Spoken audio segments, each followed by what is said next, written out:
አንዳንዴ አንድን ነገር በከፍተኛ ጉጉት ጀምራችሁ በመሃል ተስፋ ቆርጣችሁ አቋርጣችሁ ታውቃላችሁ? ግርማውም እንደዚህ አይነት ችግር ነበረበት። የጀመረውን ማንኛውንም ነገር መጨረስ አይችልም ነበር። ህይወቱ በግማሽ በተተው ስራዎችና በተሰበሩ ህልሞች የተሞላ ነበር። ነገር ግን ከአንድ አዛውንት መምህር ጋር ያደረገው አንድ ቆይታ ሁሉንም ነገር ቀየረው። ወደ ታሪኩ ከመግባታችን በፊት ይህንን ቪዲዮ መቼ እያዳመጣችሁት ነው? የት ሀገርስ ነው ያላችሁት? ከታች ኮሜንት ላይ ጻፉልኝ። እንደዚህ አይነት ተጨማሪ ቪዲዮዎችን ለማግኘት ላይክ እና ሰብስክራይብ አድርጉ። አሁን ህይወታችሁን ለዘላለም ሊለውጥ ወደሚችለው ታሪክ እንግባ። በአረንጓዴ ኮረብታዎችና ጠመዝማዛ መንገዶች በተከበበች ጸጥታ የሰፈነባት መንደር ውስጥ የ28 ዓመቱ ግርማው በእጆቹ ጥበብ የተካነና በፈጠራ ሐሳቦች የተሞላ ነበር። ነገር ግን ግርማው በየቀኑ የሚረብሸው አንድ ትልቅ ችግር ነበረበት። ምንም ነገር መጨረስ አይችልም ነበር። የሥራ ቦታው በግማሽ በተሰሩ የቤት ዕቃዎች ተሞልቷል። 3 እግሮች ብቻ ያሉት ወንበር ነበር። የላይኛው ክፍል የሌለው ጠረጴዛ ነበር። በሮች የሌሉት ቁም ሳጥንም ነበረ። ጎረቤቶቹ ግርማውን ያ የመጽሐፍ መደርደሪያ መቼ ነው የሚያልቀው ብለው ሲጠይቁት በጭንቀት ፈገግ ብሎ በቅርቡ ያልቃል፣ መጀመሪያ ሌላ መስራት ያለብኝ ነገር አለ ይል ነበር። ግን ያ በቅርቡ መጥቶ አያውቅም። ቃል ኪዳኖቹ እንደ ያልተጠናቀቁ የቤት ዕቃዎች ተከማመሩ። በመንደሩ ውስጥ ያለው ስምም እየጠፋ መጣ። አባቱ የሚያውቀውን ሁሉ ያስተማረው የተከበረ አናጺ ነበር። ወደ ሥራ ቦታው እየመጣ በሐዘን ይተነፍስ ነበር። ልጄ ይለው ነበር ራሱን እየነቀነቀ። አንድ አናጺ የሚለካው በሚጀምራቸው ስራዎች ብዛት ሳይሆን በሚጨርሳቸው ስራዎች ብዛት ነው ይለው ነበር። ግርማውም የተሻለ ለመስራት ቃል ይገባል። ከዚያ ሌላ ፕሮጀክት ይጀምራል። በዚህ ጊዜ የተለየ ይሆናል። ይህንን ወንበር እጨርሰዋለሁ እያለ ለራሱ ይነግረዋል። ልቡ በተስፋና በቁርጠኝነት ይሞላል። ነገር ግን ልማዱ ሁልጊዜ ይደገማል። በጥቂት ቀናት ውስጥ አዲስ ሐሳብ ይመጣል። የተሻለ ዲዛይን፣ የበለጠ አስደሳች ፈተና ይመጣና በግማሽ የተሰራው ወንበር ከሌሎች ጋር ጥግ ላይ አቧራ እየጠጣ ይቀመጣል። ዑደቱ ከወር ወር ቀጠለ። ግርማውም በራሱ መጥፎ ልማድ ውስጥ እንደታሰረ ተሰማው። ግርማው ያፍር ነበር፣ ግን ልማዱን ማቆም አልቻለም። ሊቆጣጠረው እንደማይችል ሱስ ነበር። በእያንዳንዱ በተተወ ፕሮጀክት ሀፍረቱ እየከበደ መጣ። በየምሽቱ አልጋው ላይ ሲተኛ ባልተጠናቀቁ ነገሮች ክብደት ይከበብ ነበር። የጥፋተኝነት ስሜት እንደ ከባድ ድንጋይ ደረቱን ይጫነው ነበር። በጨለማ ውስጥ ለምን የጀመርኩትን መጨረስ አልችልም? ምን ሆኜ ነው? እያለ በሹክሹክታ ይጠይቅ ነበር። ጥያቄዎቹ በአእምሮ ውስጥ ያስተጋባሉ፣ ግን ምንም መልስ አልነበረም። ብቸኝነትና መሰበር ተሰማው። ጨለማው በውድቀቶቹ የሚሳለቅበት ይመስል ነበር። በአንድ የጸደይ ጠዋት ግርማው የህይወቱን ትልቅ እድል አገኘ። የከንቲባው ልጅ ልታገባ ነበር። እናም ለባሏ ልዩ የሆነ የሰርግ ስጦታ ትፈልግ ነበር። በእጅ የተቀረጸ ቆንጆና ልዩ የሆነ የእንጨት ሳጥን። ይህ ሁሉንም ነገር ሊለውጥ የሚችል የፕሮጀክት አይነት ነበር። ወደ ግርማው የሥራ ቦታ መጣች። ችሎታውንና በግማሽ የተሰሩትን ዕቃዎች አየች። አስደናቂ ነገር መፍጠር እንደምትችል አውቃለሁ። በደንብ እከፍልሃለሁ። በ3 ወር ውስጥ እፈልገዋለሁ አለችው። አይኖቿ በተስፋና በእምነት ያበሩ ነበር። ግርማውም አዲስ ጉልበት ተሰማው። የግርማው ልብ በደስታ ዘለለ። ይህ የእሱ እድል ነበር። ይሄ ማጠናቀቅ እንደሚችል የሚያረጋግጥበት ፕሮጀክት ነበር። ወዲያውኑ ተቀበለው። አእምሮው ቀድሞውኑ በሚያማምሩ ዲዛይኖች መሮጥ ጀምሮ ነበር። በዚህ ጊዜ የተለየ ይሆናል ብሎ ለራሱ ቃል ገባ። ለመጀመሪያዎቹ 2 ሳምንታት በከፍተኛ ስሜት ሰራ። ሳጥኑ ቅርጽ መያዝ ጀመረ። እንጨቱ ፍጹም ነበር። ቅርጻ ቅርጾቹ ውብ ነበሩ። ያየው ሁሉ ግርማው ይህ ድንቅ ስራ ይሆናል ይሉት ነበር። ኩራት በደረቱ ሞላ። እናም በእርግጥ አንድ ነገር እንደሚያጠናቅቅ አመነ። ነገር ግን መጽሐፍ ውስጥ የእንጨት የጌጣጌጥ ማስቀመጫ የሚያምር ዲዛይን አየ። ትንሽ ፕሮጀክት ናት፣ በፍጥነት እጨርሳትና ወደ ሳጥኑ እመለሳለሁ በማለት ለራሱ ነገረው። ያ የለመደው የፈተና ድምፅ በጆሮው አንሾካሾከ። ይህችን ትንሽ ነገር ብቻ፣ በቂ ጊዜ አለህ የሚል። ትንሹ ፕሮጀክት መካከለኛ ፕሮጀክት ሆነ። ከዚያ ሌላ ሐሳብ መጣ። ከዚያ ሌላ። ትኩረቱ በ10 የተለያዩ አቅጣጫዎች ተበታተነ። የሰርጉ ሳጥን ጥግ ላይ ተተወ።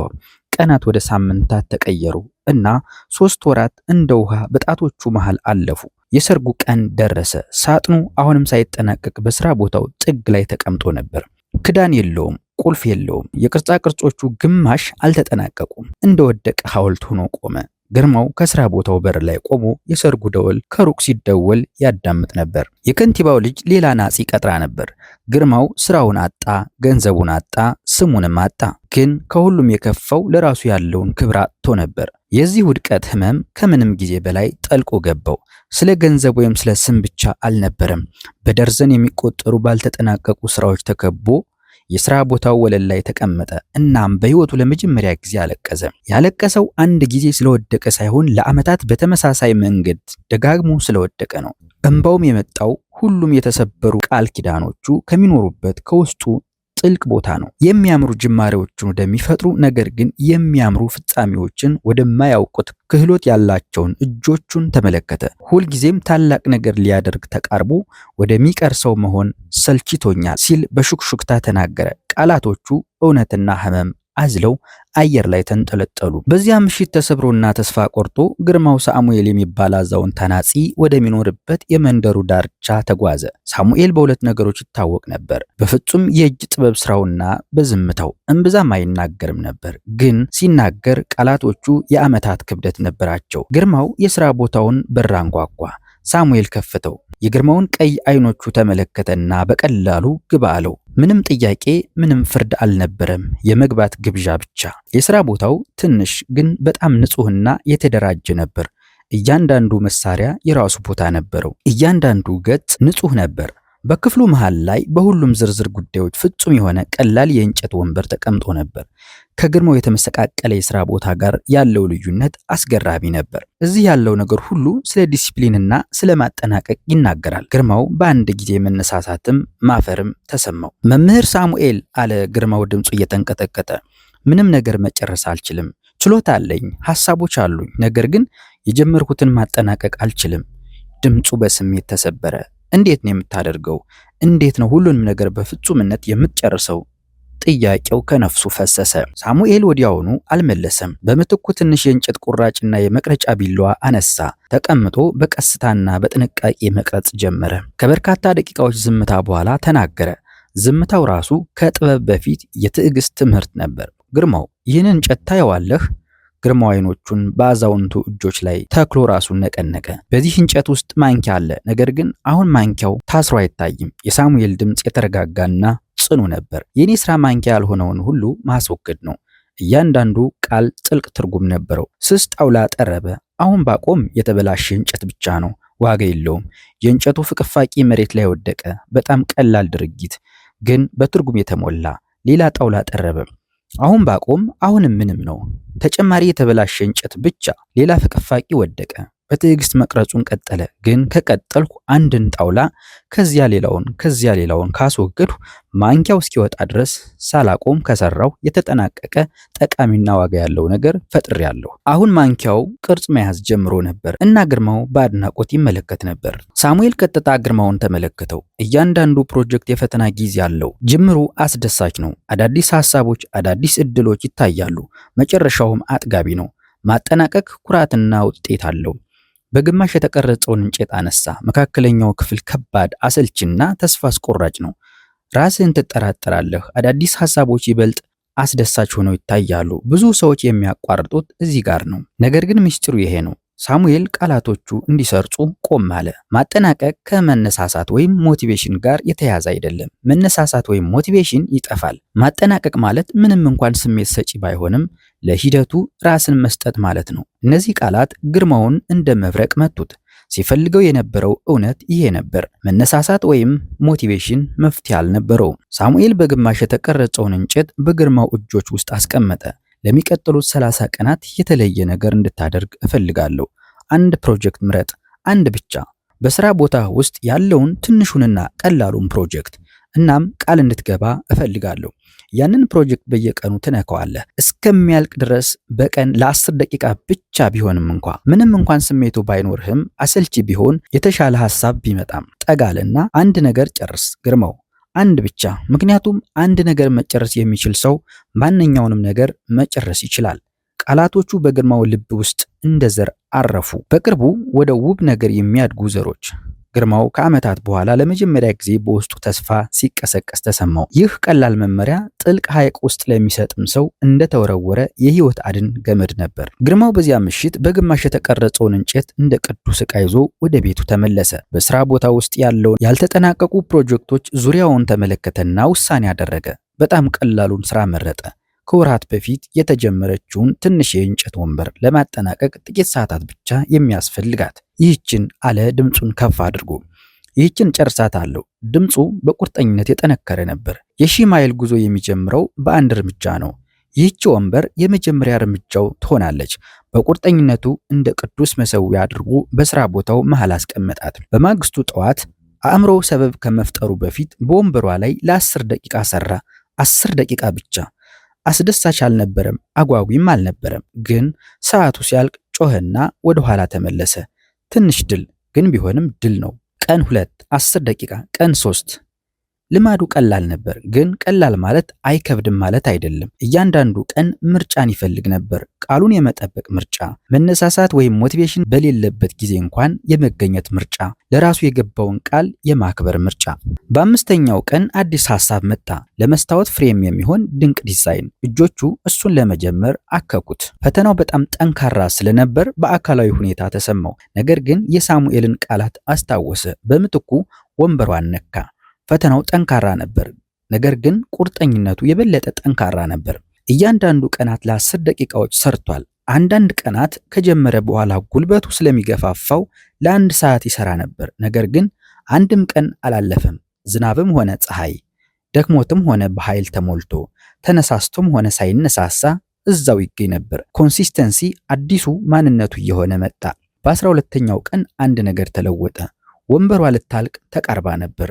መጨረሻውን ማየት ቻለ እና ከዓመታት በኋላ ለመጀመሪያ ጊዜ የረሳው ነገር ተሰማው። ኩራት። በመጀመር ላይ ያለ ኩራት ሳይሆን በመቀጠል ላይ ያለ ኩራት። ለራሱ የገባውን ቃል በመጠበቁ ላይ ያለ ኩራት። ይህ ስሜት ከመጀመሪያው የመጀመር ጉጉት የተለየ ነበር። ወንበሯ ተጠናቀቀች። ግርማው በስራ ቦታው መሃል አስቀመጣትና ተቀመጠባት። ክብደቱን በትክክል ተሸከመች።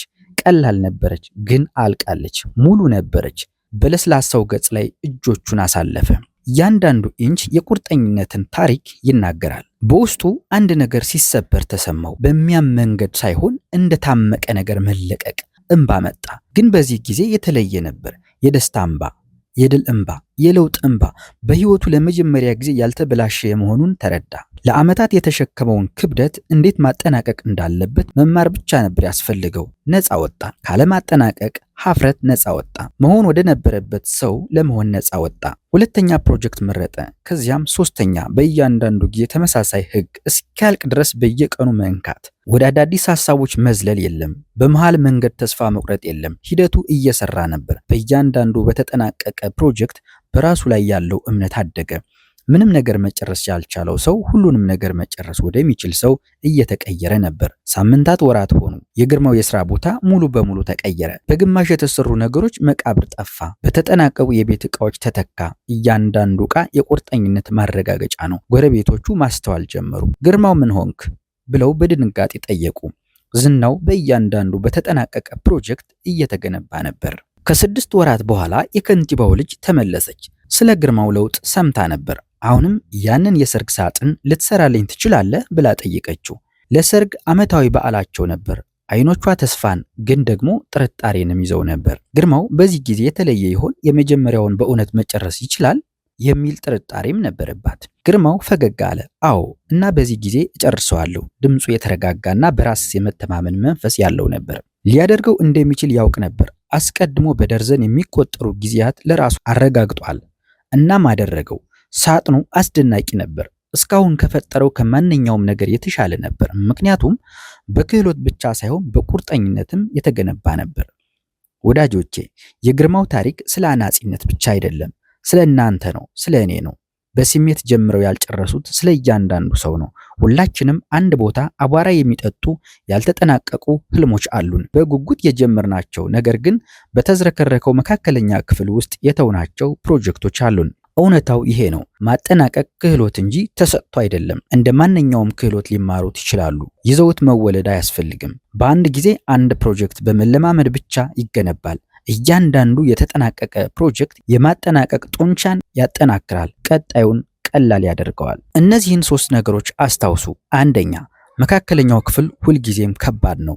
ያ ማቋረጥ እንዳለብህ ምልክት አይደለም። ያ እያንዳንዱ ስኬታማ ሰው ያለፈበት ቦታ ላይ መሆንህን የሚያሳይ ምልክት ነው። እያንዳንዱ ድንቅ ስራ በተዝረከረከ መካከለኛ ክፍል ውስጥ ያልፋል። በዚህ ትግል ውስጥ ብቻህን አይደለህም። ችግሩን እንደ የሂደቱ አካል አድርገህ ተቀበለው። ሁለተኛ፣ የተጠናቀቀ ነገር ፍጹም ከሆነ ነገር ይበልጣል። የተጠናቀቀ ቀላል ፕሮጀክት ካልተፈጠሩ 10 ብሩህ ሐሳቦች የበለጠ ዋጋ አለው። ከተሰራ ፍጹም ባይሆንም ይመረጣል። አክሽን ወይም ተግባር ሁልጊዜ ካሰብነው ወይም ከኢንቴንሽን ይበልጣል። ዓለም የሚሸልመው የሚያጠናቅቁትን እንጂ ስለነሱ የሚያልሙትን አይደለም። ያለቀው ስራህ ሁልጊዜ ከፍጹም እቅዶችህ የበለጠ ዋጋ ይኖረዋል።